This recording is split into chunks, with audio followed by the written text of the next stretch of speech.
नमस्कार, grand news में आपका स्वागत है। मैं हूं रंजना। खबरों की शुरुआत करने से पहले आइए नजर डालते हैं आज की हेडलाइंस पर। सोशल मीडिया पर महिला की फेक आईडी बनाकर अश्लील फिल्म शूट करने वाले गिरोह के एक सदस्य को साइबर सेल की टीम ने लिया हिरासत में।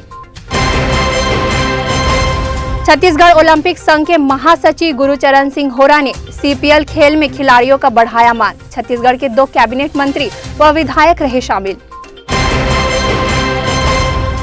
अवैध तरीके से भिलाई 3 में 21 लाख रुपए की बायोडीजल की तस्करी करने वाले आरोपी को पुलिस ने धर दबोचा। जांच में 24 टन टैंकर में पाया गया डीजल। जिले में लगातार ईडी की टीम कर रही छापामार कार्रवाई। अल सुबह पूर्व पंचायत सदस्य के निवास में दी दबिश। ग्रैंड न्यूज में अब खबरें विस्तार से। सोशल मीडिया फेसबुक पर महिला की फेक आईडी बनाकर लोगों के अश्लील फिल्म शूट कर ब्लैकमेल करने वाले गिरोह के एक सदस्य को बोरी थाना व साइबर सेल की टीम ने हरियाणा के मेवात से हिरासत में लिया। वहीं उसके 2 अन्य साथी फरार बताए जा रहे हैं। बोरी थाना अंतर्गत दीपक देवांगन ने फांसी लगाकर आत्महत्या कर ली थी। मर्ग कायम कर जब जांच की गई तो मृतक के जानकारों से पता चला कि 2-3 दिनों से वह परेशान चल रहा था। वरिष्ठ पुलिस अधीक्षक बद्री नारायण मीणा ने पत्रकार वार्ता में बताया कि मृतक के पास किसी लड़की का फोन आता था। वह दीपक के अश्लील वीडियो वायरल करने के नाम पर ब्लैकमेल करने की धमकी से परेशान हो गया था। समाज व परिवार में बदनाम हो जाने के डर से आत्महत्या कर लिया था। पुलिस ने भारतीय दंड विधान की धारा 306, 384, 34, 67, 67 का आईटी एक्ट के तहत मामला पंजीबद्ध कर लिया है। मामले की जांच में खुलासा हुआ कि सोशल मीडिया में फर्जी आईडी बनाकर उसमें खूबसूरत लड़कियों की फोटो लगाकर फ्रेंड रिक्वेस्ट भेजा जाता है। उसके बाद व्हाट्सएप नंबर लेकर अश्लील वीडियो चलाकर युवक का वीडियो तैयार कर उसे वायरल करने की धमकी देकर ब्लैकमेल किया जाता है। इस गोरख धंधे का तार हरियाणा के मेवात से जुड़े होने की जानकारी पुलिस को लगी। बोरी थाना प्रभारी संतोष मिश्रा की टीम मेवात रवाना हुई। संतोष मिश्रा ने बताया कि मेवात के उस क्षेत्र में आपराधिक प्रवृत्ति के ही लोग अधिक रहते हैं। इसी दौरान उक्त गिरोह के सरगना वकील अहमद का लोहिंगा खुर्द में होने की जानकारी मिली। अब पुलिस के समक्ष उसे गिरफ्तार करने की चुनौती थी। उसी दौरान वकील अहमद के बाहर अपने निजी वाहन से घूमने निकला था। उसका 30 किलोमीटर तक पीछा कर घेराबंदी कर पकड़ लिया गया। गिरफ्त में लेकर जब पूछताछ की गई तो बताया कि 2 वर्षों से फर्जी आईडी बनाकर फेसबुक में फ्रेंड रिक्वेस्ट भेजता और फेसबुक मैसेंजर के माध्यम से अश्लील फिल्म बनाकर वीडियो स्क्रीन रिकॉर्ड कर ब्लैकमेल करता। आरोपी को छत्तीसगढ़ ले आया गया। 2 अन्य आरोपी जहीर अब्बास, पता गोकुलपुर, थाना पुन्हाना, जिला नूह मेवात, अजहरुद्दीन लोहिंगा खुर्द, थाना पुन्हाना, जिला नूह मेवात, हरियाणा फरार है। इस मामले को सुलझाने में साइबर सेल के गौरव तिवारी, सहायक उप निरीक्षक शमित मिश्रा का मुख्य योगदान था। बोरी थाने में एक मर्ग की रिपोर्ट आई थी। मर्ग सूचना पर से मर्ग कायम कर उसकी जांच किया गया। जांच पर जब उस व्यक्ति का मोबाइल को विश्लेषण किया गया तो मोबाइल के सेंसर से कुछ उसके मोबाइल से न्यूड फोटो और कुछ एक्सटॉर्शन की बात सामने आई थी। जब इस मुद्दे को साइबर सेल को विश्लेषण करने के लिए दिया गया तो साइबर सेल के द्वारा ये जानकारी मिली कि उसी वह जो व्यक्ति है जिसकी मौत हुआ था वह एक्सटॉर्शन का शिकार हुआ है।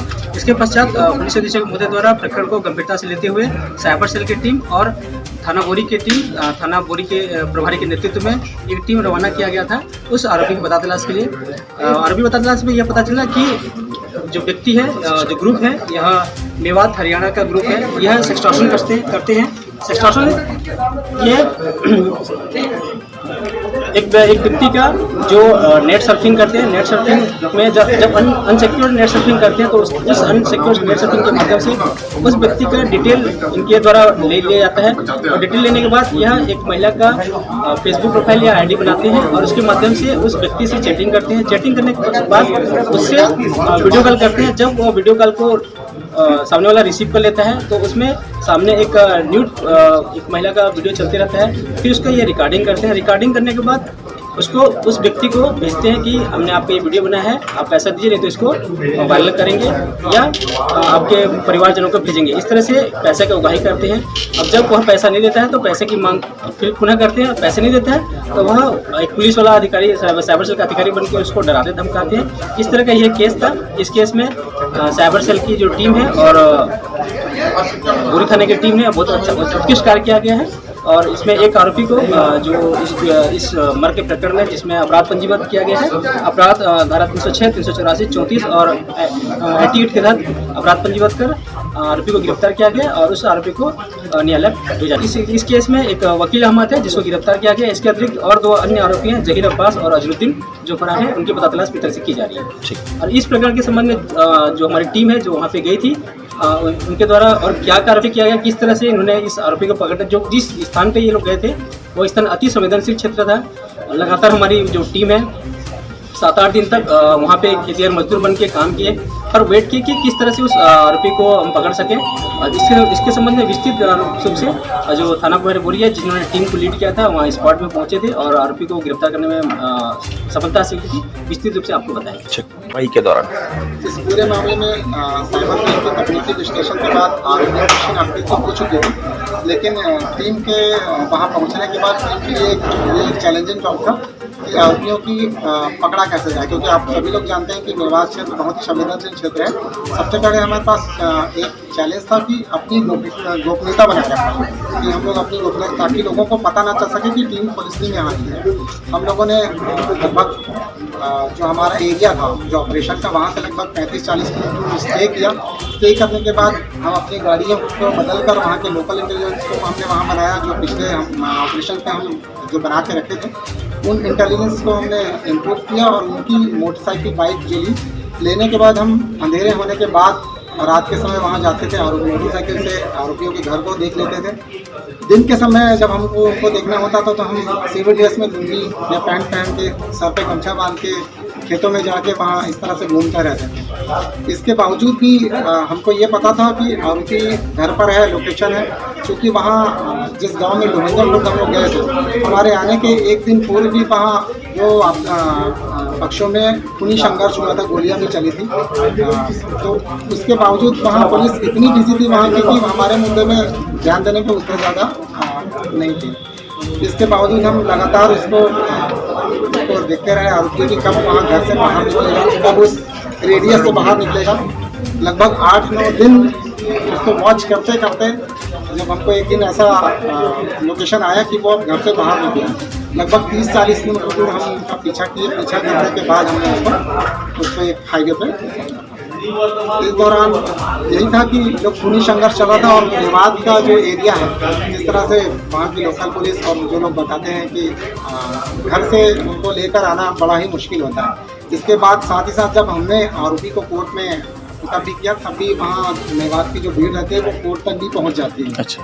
हालांकि कानून के सामने कोई ऊपर नहीं है, लेकिन उस भीड़ का जो नियंत्रण है कभी भी हो सकती है। कितने लगभग 100-150 लोग तो मामूली तौर पर जब कोर्ट में 100-150 लोग पहुँच चुके थे तो गाँव की बात तो अलग ही है। तो बिल्कुल सपोर्ट कर रही थी, पुलिस सपोर्ट कर रही थी। बस ये है कि लोकल वहाँ पर उनके गाँव में जाकर रात में उठाना या किसी भी समय जाकर उठाना बिना तैयारी के नहीं जा सकते। लेकिन अगर हम तैयारी करते हैं लोकल पुलिस के साथ में 25-30 आदमी इकट्ठे होते हैं तो ये भी हो सकता है कि गोपनीयता भंग हो सकती है, कहीं बात वहाँ तक ना पहुँच जाए। इसलिए हमने सीधे रेड की कार्रवाई की।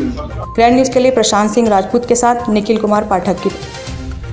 सीपीएल के समापन समारोह में छत्तीसगढ़ ओलंपिक संघ के महासचिव गुरुचरण सिंह होरा ने कहा कि छत्तीसगढ़ राज्य भी अब खेल क्षेत्र में अग्रणी राज्यों में शुमार होगा। यहाँ के खिलाड़ियों को राष्ट्रीय व अंतर्राष्ट्रीय स्तर पर पहचान दिलाने के लिए राज्य सरकार सभी संसाधन उपलब्ध कराने के लिए सदैव तत्पर रही है।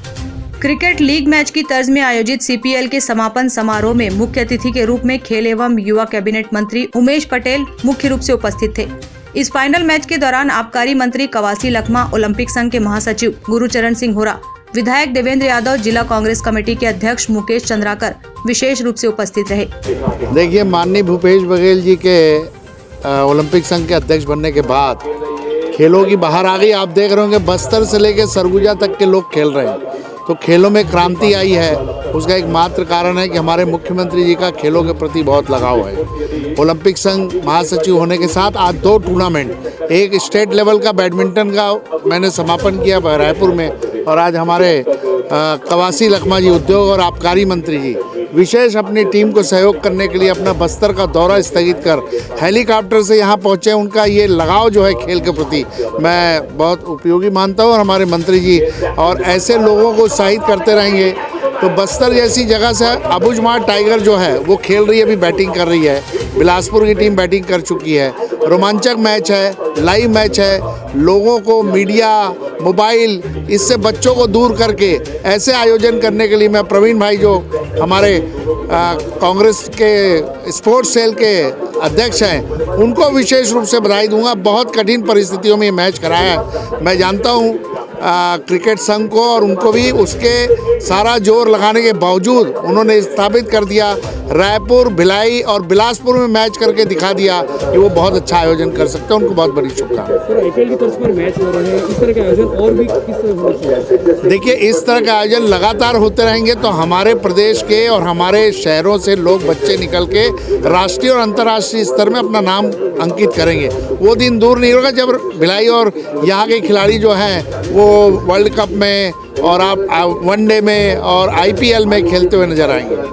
आज हमारे स्केल में फाइनल में बिलासपुर के और बस्तर के लोग अबुझमाड़ के नाम से जो खेल रहे हैं, बहुत जोरदार खेल रहे हैं। दोनों टीम को बधाई देता हूँ। बस्तर वालों को बधाई पहले, उसके बाद बिलासपुर वाला को। कई खिलाड़ी पहली बार ड्यूज में खेल रहे हैं, बस्तर से आते हैं, सुविधाएं नहीं हैं, कैसे करेंगे?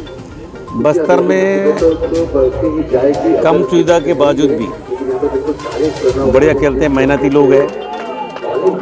और अभी हमारे सरकार माननीय मुख्यमंत्री भूपेश बघेल बनने के बाद हम लगातार उसको कोशिश कर रहे हैं कि सुविधा अच्छा हो।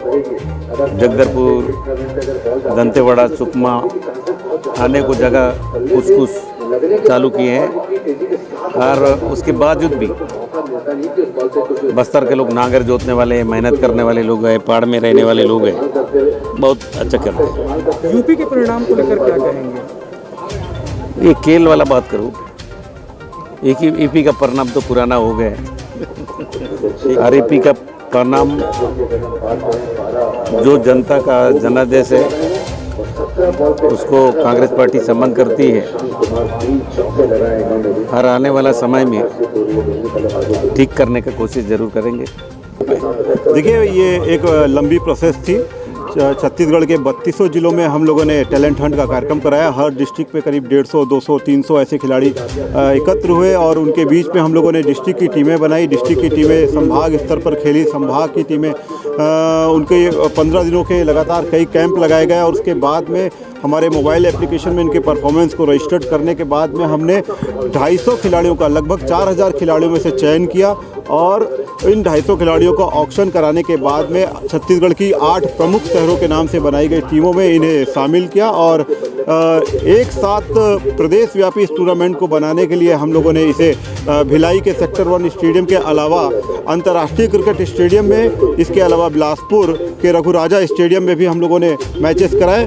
विभिन्न परिस्थितियों में खिलाड़ियों को खेलने के लिए हम लोगों ने तैयार किया, चाहे वो टर्फ पिच में हो, चाहे वो काली मिट्टी के पिच में हो, चाहे लाल मिट्टी के पिच में हो, दूधिया रोशनी में हो, चाहे वो तेज़ धूप में हो। अलग अलग वातावरण में, अलग अलग माहौल में हमने अपने खिलाड़ियों को प्रोसेस किया है ताकि ये खिलाड़ी भविष्य में आईपीएल जैसे जो बड़े टूर्नामेंट होते हैं देश में और छत्तीसगढ़ की जो रणजी टीमें बनती हैं उसमें अमूमन देखा जाता है कि छत्तीसगढ़ के बाहर के खिलाड़ियों को खेलने का अवसर दिया जाता है। आज 7-7 खिलाड़ी बाहर के छत्तीसगढ़ की टीमों में खेलते हैं। तो हमारे खिलाड़ियों में भी बहुत पोटेंशियल है, बहुत जज्बा है। इन खिलाड़ियों को यदि मौका मिलेगा हमारी रणजी टीम में तो निश्चित रूप से हमारी टीम जो आज 28वें 27वें नंबर पर आती है वो पहले दूसरे नंबर पर आना चालू हो जाएगी। और मैं चाहता हूँ कि ये खिलाड़ी, इनके लिए हम लगातार करें ताकि ये हमारे देश का भी प्रतिनिधित्व कर सके। देखिए, भिलाई स्टील प्लांट की जब स्थापना हुई थी तो यहाँ पे उसी समय ये निश्चित कर दिया गया था कि खेलों के साथ साथ यहाँ पे स्टील बनाने के साथ साथ खेलों को भी और हर तरह की विधा को बढ़ावा दिया जाएगा।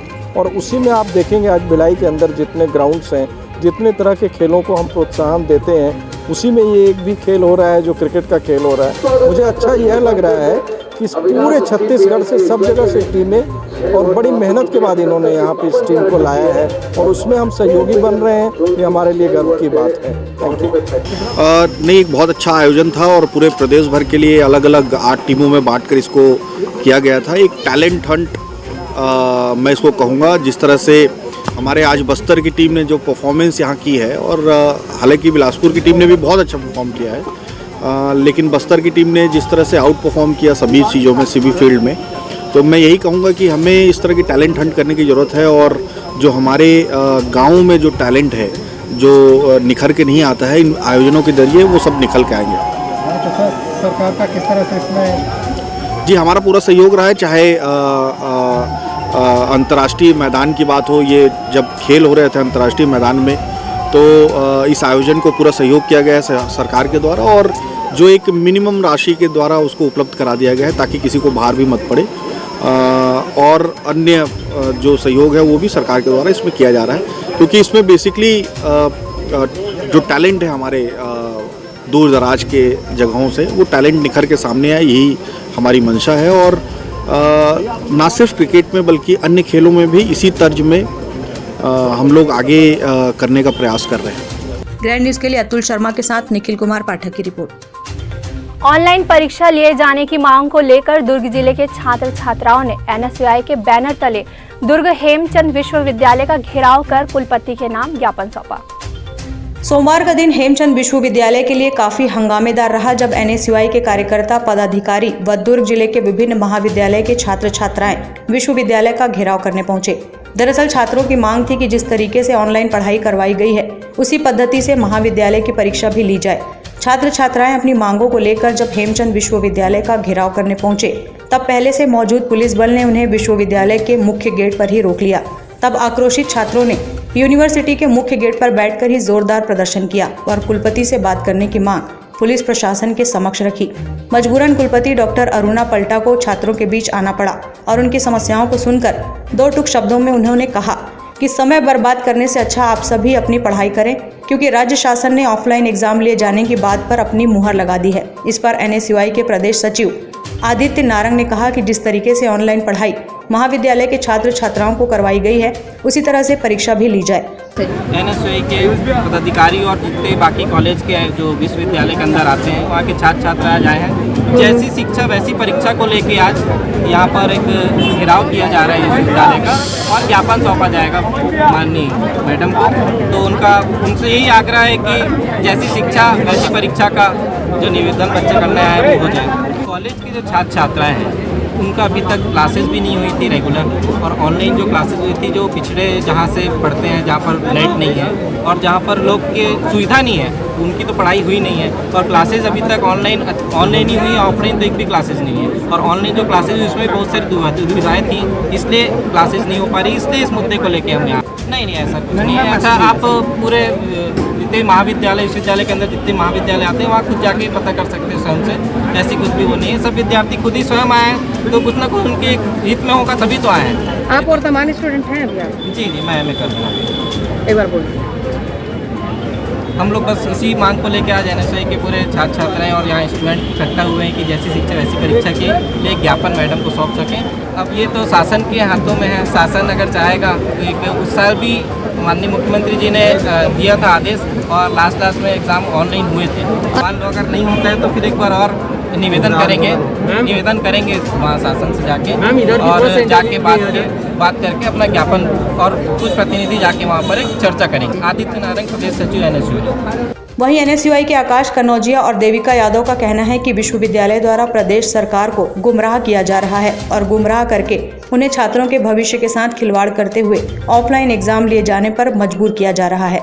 देखिए, जैसा कि लगातार छात्रों की मांग आ रही थी कि जैसी शिक्षा हमको प्राप्त हुई है उसी पद्धति से परीक्षा ली जाए, उन्हीं सब मांगों को लेकर छात्रों को संयुक्त रूप से इकट्ठा करके आज दुर्ग जिला एनएसयूआई द्वारा संयुक्त रूप से विश्वविद्यालय का घेराव किया जा रहा है। वह कुलपति मैडम को ज्ञापन सौंपा जाएगा कि जिस पद्धति से पढ़ाई हुई है उसी पद्धति से एग्जाम लिया जाए। कर रहे हैं हम सरकार से मांग कर रहे हैं, जैसा कि भूतपूर्व में भी देखा गया है कि पिछले 2 बार से जब कोविड था तब भूपेश बघेल जी द्वारा हमारे छात्रों के हित में फैसला लेते हुए ऑनलाइन परीक्षा कराई गई है, किंतु इस साल यूनिवर्सिटी द्वारा भूपेश सरकार जी को, छत्तीसगढ़ शासन जी को गलत जानकारी प्रदान की जा रही है, जिसमें उनको भ्रमित किया जा रहा है कि पढ़ाई हुई है, छात्र ऑफलाइन पेपर देने के लिए सक्षम है।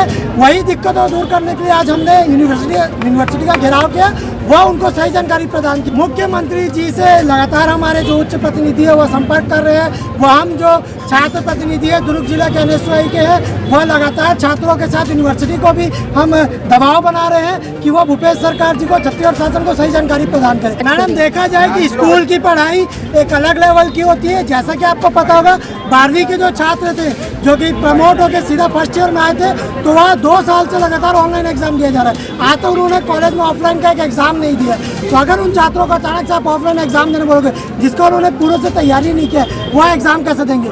दूसरी बात, इस साल इतना छात्रों में दबाव है कि अगर 2 साल उन्होंने ऑनलाइन पेपर दिया, इस साल अचानक से ऑफलाइन पेपर देंगे और रिजल्ट खराब होने से बच्चों में दबाव बढ़ रहा है, सुसाइड के केसेस बढ़ेंगे। ऐसे बहुत से लगभग पूरे दुर्ग विश्वविद्यालय में आपका रेगुलर और प्राइवेट मिला के 1,70,000 छात्र। प्रकाश कनौज पूर्व प्रदेश सचिव छत्तीसगढ़। यहाँ पे लगभग 50 से ज़्यादा बच्चे उपलब्ध हैं और हमको ऑनलाइन की हमारी मांग है, इसलिए हम यहाँ पे आए हैं। ठीक है, मैं कल्याण कॉलेज की छात्रा हूँ, सेकेंड ईयर बीकॉम की। हम स्टूडेंट्स की मांग है, हमको ये नहीं बोलते कि हमको एकदम से ऑनलाइन एग्जाम चाहिए और एकदम से चाहिए। ऑफलाइन भी दे रहे तो हमको उतना सिलेबस प्रोवाइड करे। साल भर तो कुछ पढ़े नहीं है, कुछ भी नहीं किए हैं। ऑनलाइन क्लासेस जो गाँव में रहते हैं जो बच्चे, जगह जगह से जहाँ नेटवर्क नहीं होता, उन लोग का भी कोर्स कंप्लीट नहीं, और हम तो कुछ पढ़े ही नहीं है। और ऊपर से क्या कहते हैं ऑफलाइन एग्जाम। क्लास 8, 10 के स्टूडेंट जब सुसाइड अटेम्प्ट कर रहे हैं, हम तो कॉलेज स्टूडेंट्स हैं, हमारा भी तो फ्यूचर का सवाल है। हमारी भी तो ये जो हो चुकी है ना 18+, हमको भी तो अपेयर करना है कहीं कि एग्जाम कुछ चीज़ें करनी है। बहुत सी प्रॉब्लम्स है मैम, बहुत सी चीज़ है, लेकिन ये कोई सुनने को तैयार नहीं। अभी तो बोलते हैं कि छात्रों के भविष्य का बात है कि हमारा फ्यूचर खराब होगा अगर ऑनलाइन देंगे। 2 साल पहले भी तो कोविड था, क्लास 12 से डायरेक्ट सेकेंड ईयर पे जंप की है। बेस कुछ क्लियर नहीं है, कहाँ से एग्जाम देंगे? कुछ तो नहीं आता है। कौन से स्टूडेंट आप प्रैक्टिकली एक स्टूडेंट्स को एक क्वेश्चन अभी अगर क्या चाह रहे हैं? बस हम चाहते हैं कि हमारा ऑनलाइन एग्जाम करवाया जाए, बस हर बार की तरह इस बार भी बस लास्ट ऑप्शन यही करवा दिया जाए। नेक्स्ट ईयर से कौन आ रहा है? सबको अपने फ्यूचर की चिंता है, सबको अपना फ्यूचर देविका यादव, कल्याण कॉलेज, बीकॉम सेकेंड ईयर। वहीं आक्रोशित छात्रों पर बड़े ही शालीनता से जवाब देते हुए विश्वविद्यालय की कुलपति डॉक्टर अरुणा पल्टा ने कहा कि बच्चे अपना समय बर्बाद कर रहे हैं, जबकि राज्य शासन ने पहले ही आदेशित कर दिया है कि सभी परीक्षाएं वर्तमान में ऑफलाइन पद्धति से ही ली जाएंगी। देखिए, जब हमारा ये सेशन शुरू हुआ था उस समय तक हमें भी स्थिति नहीं मालूम थी कि कोरोना का क्या रहेगा स्टेटस। तो कुछ दिनों तक ऑफलाइन क्लासेस हुई, उसके बाद फिर ओमिक्रॉन का इन्फेक्शन शुरू हो गया, उस समय हमने ऑनलाइन क्लासेस करवाई। अभी फिर से हम विगत 2 महीनों से ऑफलाइन क्लासेस में पढ़ाई जो है अध्यापन कर रहे हैं।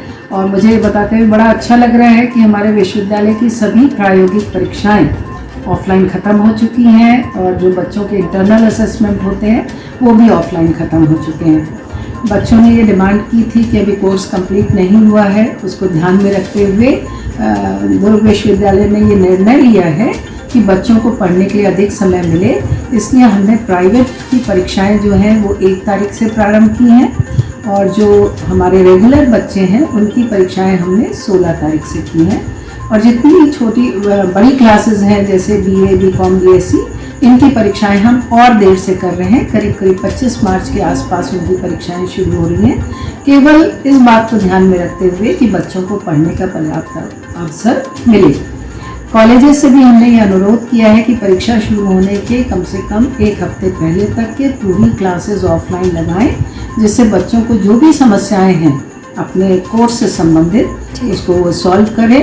और अब मैं बच्चों से भी ये निवेदन करूंगी कि इस सुविधा का वो लाभ उठाएं, अपनी क्लासेस को रेगुलरली अटेंड करें, जो भी उनके डाउट्स हैं वो अपनी क्लासेस में क्लियर करें, क्योंकि परीक्षाएं जो हैं वो अब सब ऑफलाइन मोड में ही होने वाली हैं। मैं तो यही कहना चाहती हूँ अब बच्चों को कि हमें अपना समय बर्बाद नहीं करना चाहिए। ईश्वर की हमारे पर इतनी कृपा है इस बार, देखिए कि आजकल हमारे पूरे संभाग में कोरोना का एक भी केस नहीं आ रहा है। तो ऐसी स्थिति में जब छोटे बच्चे स्कूल में जाके परीक्षाएं दे रहे हैं, क्लासेस अटेंड कर रहे हैं, तो हमारे तो बच्चे कॉलेज के सारे वैक्सीनेटेड बच्चे हैं, सबका टीकाकरण हो चुका है कोविड के अगेंस्ट, तो उनको वो तो पूरी तौर पर सेफ हैं। फिर भी हमने ये सोचा है कि कोरोना प्रोटोकॉल का पूरा पालन क्लासरूम्स में भी करवाया जाएगा और वहाँ बच्चों को एक सुरक्षित वातावरण दिया जाएगा जहाँ बैठकर वो आराम से 3 घंटे अपनी परीक्षाएं दे पाएंगे। फिलहाल अपनी मांग पर डटे प्रदर्शनकारी NSUI छात्र छात्राओं ने कहा है कि यदि महाविद्यालय में उनकी सुनवाई नहीं हुई तो वो अपना प्रदर्शन यूं ही जारी रखेंगे। ग्रैंड न्यूज़ के लिए दुर्ग से वीना दुबे की रिपोर्ट। भिलाई 3 पुलिस ने अवैध बायोडीजल को लेकर एक बड़ी कार्यवाही की है। पुलिस ने इस मामले में एक व्यक्ति को हिरासत में लेकर उससे पूछताछ कर रही है। वहीं जब्त बायोडीजल की कीमत लगभग 21 लाख रुपए बताया गया है।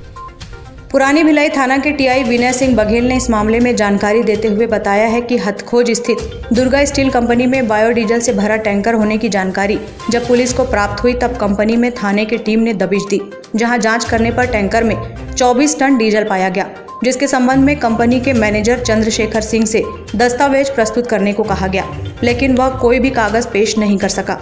कंपनी में अवैध रूप से संग्रहण किए गए बायोडीजल से भरे टैंकर क्रमांक DD01C 9468 को पुलिस द्वारा जब्त किया गया है। साथ ही कंपनी के ऑनर समर सिंह, जो कि प्रतापगढ़ यूपी का रहने वाला है, उसे नोटिस जारी किया गया है।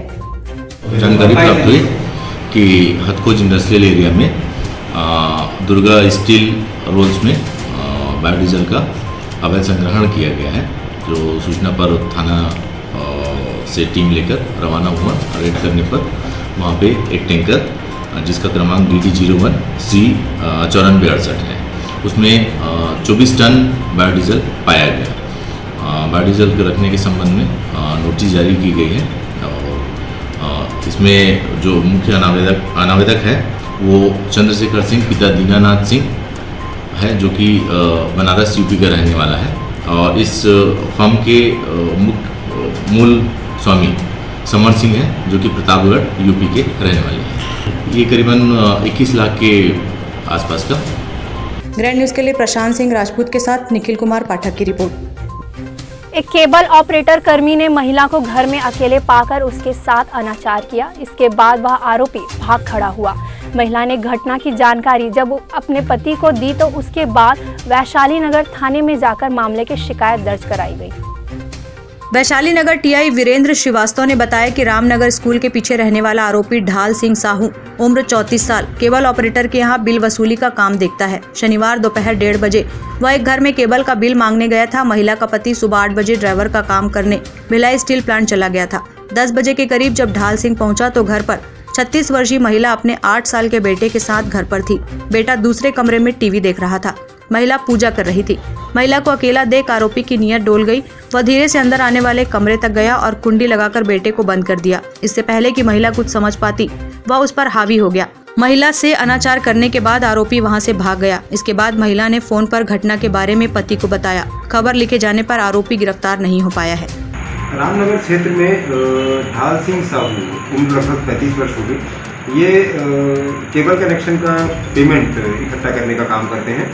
इसी दौरान परसों दोपहर 1:30 बजे के आसपास में रामनगर ही निवासी एक 33 वर्षीय महिला है, वो अपने घर में नहा धो के पूजा पाठ वगैरह कर रही थी। तो उसी दौरान दरवाज़ा जो है वो लटका हुआ था। लटका दरवाज़ा देख के ये वहाँ पे प्रवेश किया इन्होंने, और जैसा कि महिला ने रिपोर्ट दिखाई है, दरवाज़ा बंद करके इन्होंने उसके साथ में इसलिए हरकत और बलात्कार की घटना तारीफ की है। इसी संबंध में तत्काल जैसे ही थाने में रिपोर्ट प्राप्त हुई, रिपोर्ट प्राप्त होने पर आरोपी फरार हो चुका था। आरोपी के निवास में पतासाजी की गई। आरोपी फरार था। फरार होने पर उसके परिजनों से पूछताछ की गई। पूछताछ के दौरान उसके भाई ने बताया और उसका टॉवर लोकेशन भी निकाला गया कि वो अपने ससुराल दिल्ली राजरा भागा हुआ है। पर हमने अपनी टीम दिल्ली राजरा की रवाना की थी, लेकिन वहाँ पहुँचने से पूर्व भी हमें ये ज्ञात हुआ कि ये काफ़ी नशे में था और उसी दौरान ये रास्ते में ही इसका एक्सीडेंट, दिल्ली राजरा के मार्ग में ही इसका एक्सीडेंट हुआ है और ये अस्पताल में भर्ती है। 14 टाँके आए हैं सिर में। तो कल इसके भाई के साथ में जाके उसका सुखनामा वहाँ से करवा के इसे अस्पताल में भर्ती करवाया गया। आरोपी की ससुराल है वहाँ। आरोपी का नाम ढाल सिंह साहू है। ग्रैंड न्यूज़ के लिए निखिल कुमार पाठक की रिपोर्ट। रिसाली निगम में टैक्स जमा करवाने के लिए अब अधिकारी फील्ड में नजर आने लगे हैं। पहले दिन कुर्की आदेश को लेकर अधिकारियों द्वारा 5 लाख की वसूली की गई है। वहीं कुछ लोगों ने पहली रिश्वत के रूप में 40,000 रुपए भी जमा कराए हैं। अब टैक्स जमा करने के लिए लोग अवकाश वाले दिन भी निगम में टैक्स जमा करवा सकते हैं। नगरपालिक निगम के आयुक्त आशीष देवांगन के निर्देश पर राजस्व विभाग कुर्की आदेश को तामील करने फील्ड में नजर आ रहे हैं। सहायक राजस्व अधिकारी संजय वर्मा ने बताया कि कुर्की आदेश देखकर पुष्पा वर्मा ने संपूर्ण राशि को जमा करते हुए अलग अलग तिथियों का चेक दिया। टैक्स जमा करने के लिए केवल रंगोत्सव के दिन को छोड़कर पानी टंकी कार्यालय स्थित स्पायरो कंपनी का काउंटर शनिवार व रविवार अवकाश के दिन भी खोले जाएंगे। निगम के अधिकारी टैक्स वसूली करने आज़ाद मार्केट प्रगति नगर रोड पहुंचे। यहाँ चंदन किराना का 75,000 रुपये बकाया है। सीलबंद कार्रवाई करने की चेतावनी देने पर किराना व्यापारी ने माह अंत होने से पहले टैक्स जमा करने की मोहलत मांगी। निगम द्वारा 9 करोड़ 66 लाख कर वसूली किया जाना है, जिसमें से अब तक कुल 7 करोड़ की राशि ही निगम खजाने में जमा हुई है। ग्रैंड न्यूज़ के लिए पूजा इंदौरिया की रिपोर्ट। नशीली सिरप की बिक्री करने के लिए ग्राहकों की तलाश में खड़ी महिला आरोपी को मोहन नगर पुलिस ने 140 नशीली सिरप के साथ गिरफ्तार किया। मादक पदार्थों को अवैध रूप से खरीदने और बिक्री कराए जाने को लेकर पुलिस बराबर अपनी नजर बनाए हुए है। इसी के तहत दुर्ग के उर्ला निवासी दुर्गा साहू को मोहन नगर पुलिस ने 124 नग नशीले सिरप के साथ गिरफ्तार किया है। जानकारी के मुताबिक दुर्गा साहू उर्ला निवासी है, जो 124 नग नशीले सिरप को डब्बे में रखकर ग्राहक की तलाश कर रही थी।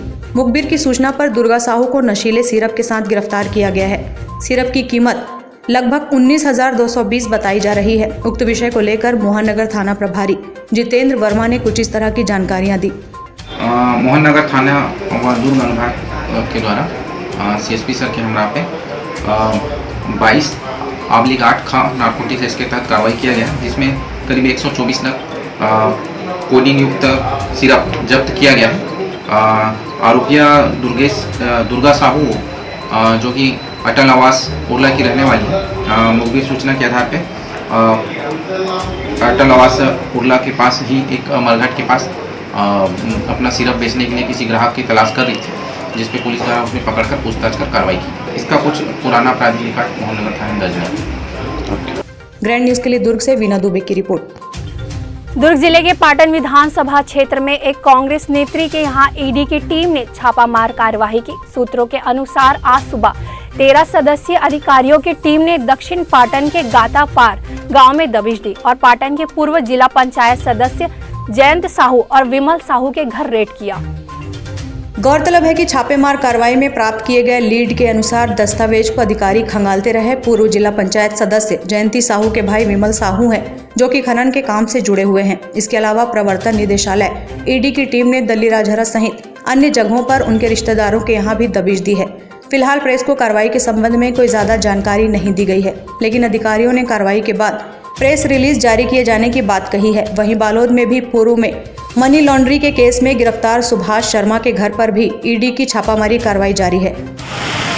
ग्रैंड न्यूज़ के लिए दुर्ग से वीना दुबे की रिपोर्ट। मोहन नगर थाना व नारकोटिक सेल के कार्यवाही करते हुए अवैध नशीली दवाई बिक्री करते हुए आरोपी जसपाल उर्फ मोनू व सोहेल उर्फ राजा को गिरफ्तार किया।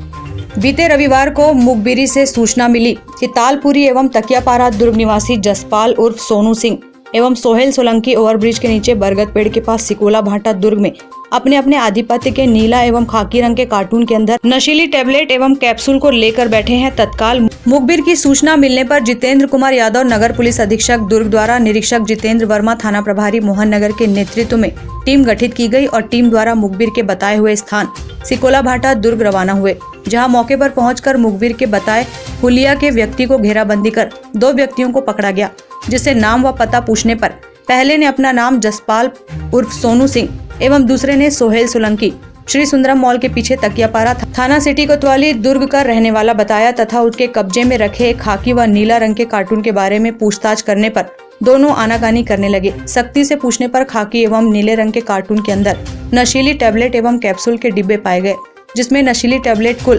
5,385 नग कीमती करीब 11,488 रुपए तथा नशीला कैप्सूल 5,184 नग कीमती करीब 33,696 रुपए आंकी गई है। इस पूरे प्रकरण को लेकर मोहन नगर थाना प्रभारी जितेंद्र वर्मा ने कुछ इस तरह की जानकारियां दी।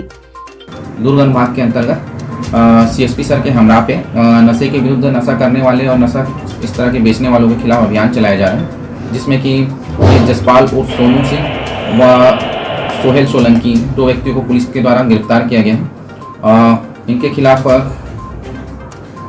8/22 खा नारकोटिक्स एक्ट के तहत कार्रवाई की जा रही है। इनके पास से RLM 0.5 5,385 नग टेबलेट व स्पास ट्रांसकैन प्लस 36 नशीला कैप्सूल है। ये 5,184 नग जब्ती किया गया है। यह कैप्सूल को मेडिकल इंस्पेक्टर फूड औषधि इंस्पेक्टर से निरीक्षण कराया गया है, जिसमें कि इसका उपयोग नशे के लिए करना पाया गया है। जो टेबलेट है वो करीबन तो दोनों मिला के करीबन 45,184 रुपये कीमत के है। इनके खिलाफ और कोई भी इसके बारे में जांच की जा रही है। जसपाल का पूर्व क्रिमिनल रिकॉर्ड देखा जा रहा है। जसपाल के बारे में जानकारी मिल रही है कि पहले भी इस तरह के काम में संलिप्त था। फिलहाल आरोपियों का कृत्य अपराध धारा 8/22 खा नारकोटिक्स एक्ट का गठित करना पाए जाने से आरोपियों को विधिवत गिरफ्तार किया गया और आरोपियों के विरुद्ध अपराध पंजीबद्ध कर विवेचना में लेकर न्यायिक रिमांड पर भेजा गया। ग्रैंड न्यूज के लिए दुर्ग से बीना दुबे की रिपोर्ट। आगामी 15 से 17 मार्च को गड़साना राजस्थान में राष्ट्रीय स्तर पर साइकिल पोलो प्रतियोगिता होने वाली है, जिसमें छत्तीसगढ़ की 3 महिला दल भी भाग ले रही हैं। गड़साना राजस्थान में 15 से 17 मार्च तक साइकिल पोलो स्पर्धा का आयोजन किया जा रहा है, जिसमें छत्तीसगढ़ की 18वीं सब जूनियर, 24वीं जूनियर व 22वीं सीनियर महिला दल भाग लेंगे। स्पर्धा में दलों का चयन राष्ट्रीय स्पर्धा के लिए किया जाएगा। इसके पूर्व मैसूर कर्नाटका में हुई 36वीं सब जूनियर बालक, 40वीं जूनियर बालक व 42वीं सीनियर पुरुष साइकिल पोलो प्रतियोगिता का आयोजन फरवरी माह में किया गया था, जिसमें तीनों दलों ने शानदार प्रदर्शन करते हुए 2 वर्ग में स्वर्ण पदक प्राप्त कर राष्ट्रीय चैंपियन बने और सीनियर वर्ग में चौथा स्थान प्राप्त किया। ग्रैंड न्यूज के लिए पूजा इंदौरिया की रिपोर्ट।